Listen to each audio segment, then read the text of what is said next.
Okay. Anyone else coming? I want to make sure we have every agency that wants to be recognized or represented. Hey, Mark. Good to see you. Good to see you. Councilmember Honeycutt, Yeah. Here. Are you going to want to say something? Okay. All right. she's my safety chair. Okay. Yes, I am. All right. Okay, folks in the media, give me the thumbs up when you're ready. So I know everyone for being here today. I'm incredibly excited about what has transpired over the last year. Today I am here to announce the results of a multi-jurisdictional operation that was conducted last week, which has led to the apprehension of over 30 individuals indicted in South Carolina state grand jury investigation known as the Last Stand. Last Stand grew out of several investigations into unsanctioned nightclubs known for drawing large crowds, usually including gang members and illegal immigrants. These nightclubs became hubs for narcotics trafficking, prostitution, and other illicit gang activity. So I'm going to give you a quick timeline of the facts that led up to this. First, this all grew out of a raid on the illegal nightclub known as the Alamo in June of 2025. We began looking into who was behind the nightclubs like the Alamo, so we began to conduct other raids. After months of surveillance and intelligence gathering by HSI, SLED, the Charleston County Sheriff's Office, the state grand jury, as well as other law enforcement agencies, law enforcement conducted a raid into a nightclub known as La Fogata in North Charleston in the early morning hours of February 8th of this year. This led to over 86 people being arrested, 79 of whom were here in this country illegally. 4 trafficking victims were identified, and 1 juvenile was discovered and returned to their relatives. Additionally, law enforcement seized numerous firearms, 45 grams of cocaine, crack cocaine, fentanyl, methamphetamine, and 347 grams of marijuana. In the months that followed that February raid, numerous law enforcement agencies continued to look into this illicit activity. We ultimately discovered, this is what brings us here today, that international narco-terrorist cartels and gangs were involved in large-scale trafficking of narcotics, predominantly in the Charleston area. This trafficking pipeline was historically responsible for hundreds of kilos of cocaine coming into our state across the southern border from Mexico. This conspiracy has also brought in many kilos of methamphetamine and fentanyl as well. Today, we are announcing that the investigation unsealed thus far has returned 5 indictments containing 59 charges covering 31 defendants. You have the names of all of those defendants in your media packets attached to the press release along with their corresponding charges.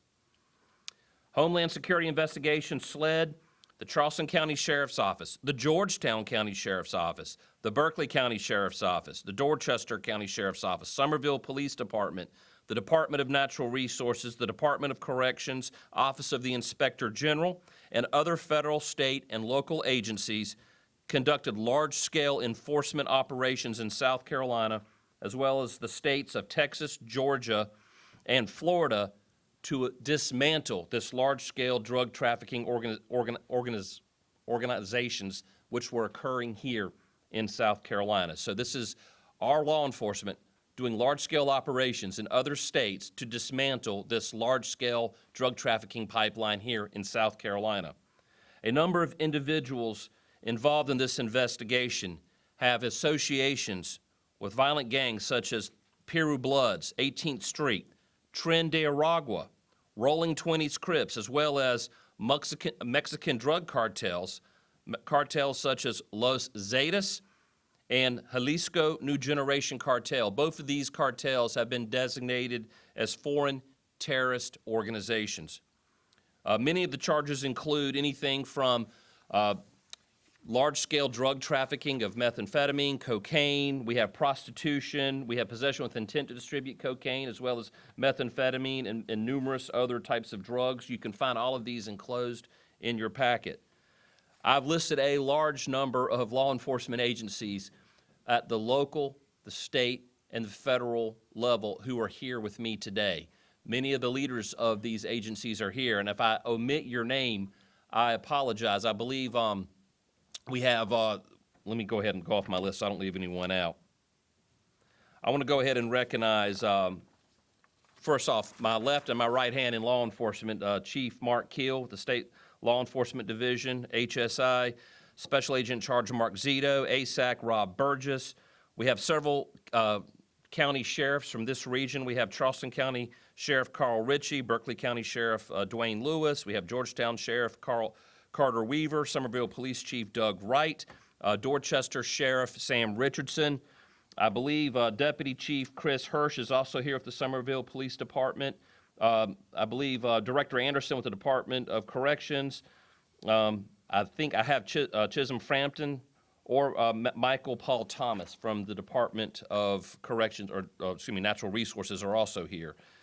We have Major Bobby Schuler from the Berkeley County Sheriff's Office, as well as Deputy Chief Smith from the Dorchester Sheriff's Office. If I've left off any law enforcement officials who were involved, please let me know. Identify yourself if you want to be identified. Okay. What I would like to do right now is I would like to invite up some of the law enforcement leadership who were involved in this. And so what we'll do is I'll go ahead and start with State Law Enforcement Division Chief Mark Keel. Come up and make a few remarks, and he'll be followed by Special Agent in Charge Mark Zito. Thank you, General. Thank you. Well, good afternoon. I first want to thank each and every one of you for being here today to cover this important case.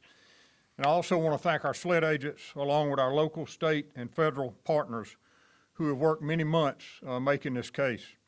I want to thank our partners here at the South Carolina Attorney General's Office, State Grand Jury Division, General Wilson, Creighton Waters. Thank you for the partnership that we have with your office. Today is a direct result of a multi-year, multi-month, complex, and thorough investigation by dedicated public servants committed to making our state safer. This multifaceted investigation encompassed multiple criminal enterprises, including sex trafficking, firearms trafficking, drug trafficking, and gang violence. Families across South Carolina fell victim to these vast illicit networks that put many South Carolina communities at risk.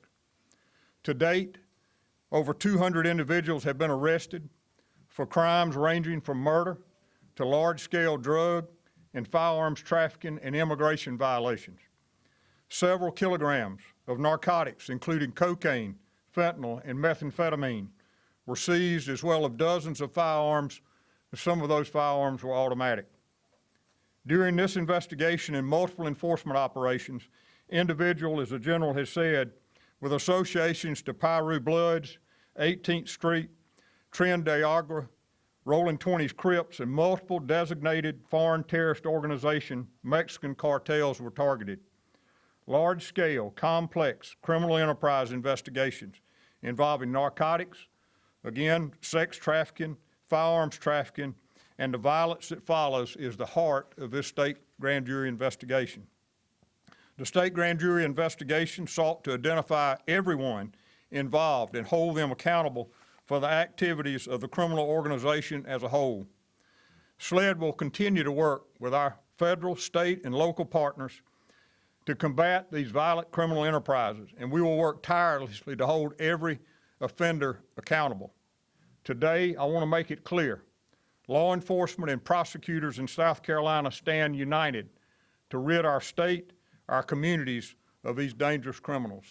Thank you. Good afternoon. Mark Zito, I'm the Special Agent in charge for Homeland Security Investigations for North and South Carolina. Today's announcement highlights what law enforcement can accomplish when federal, state, and local partners work together against violent crime. Beginning in December 2024, Homeland Security Investigations, working with South Carolina Attorney General's Office, SLED, and the Charleston County Sheriff's Office, began investigating a large-scale drug trafficking organization moving narcotics from the southwest border and Texas and Georgia into South Carolina. Our investigation uncovered a network of criminal activity in Charleston and the surrounding region involving members and associates of violent cartels, including CJNG and CDN, formerly known as Los Zetas. The organization operated illicit nightclubs that attracted members of violent gangs, including Tren de Aragua and MS-13, and supported a criminal enterprise involving firearms trafficking, narcotics distribution, human trafficking, and acts of violence that brought fear and unrest to the community.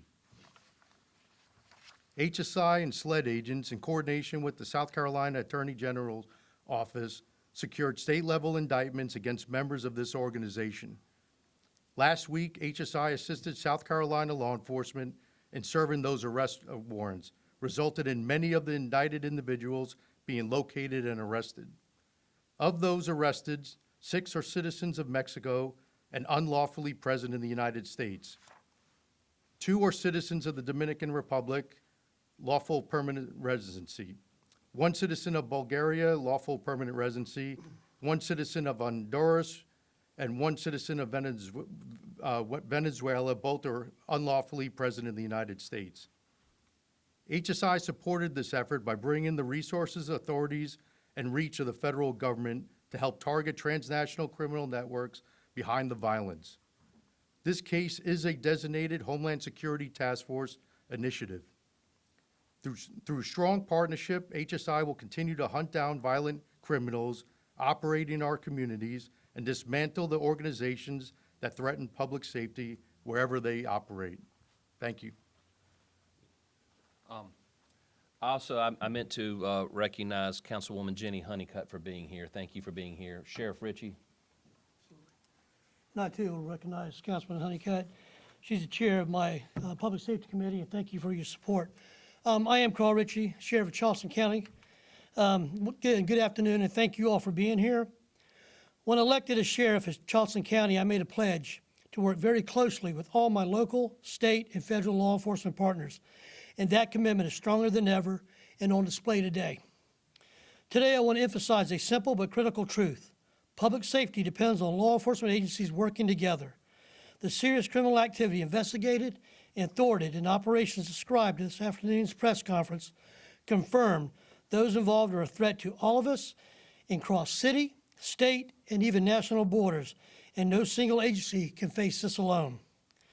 When we share information, coordinate operations, and train side by side, we close gaps that dangerous criminals try to exploit and deliver a significant blow to these criminal organizations and cartels. Collaboration isn't just operational. It builds public trust. It shows our community that their safety is a unified priority. Again, I want to thank all of our partners up here today for their continued commitment to teamwork and integrity. Together, we are more effective, more prepared, and better able to serve and protect the public we swore an oath to. Thank you.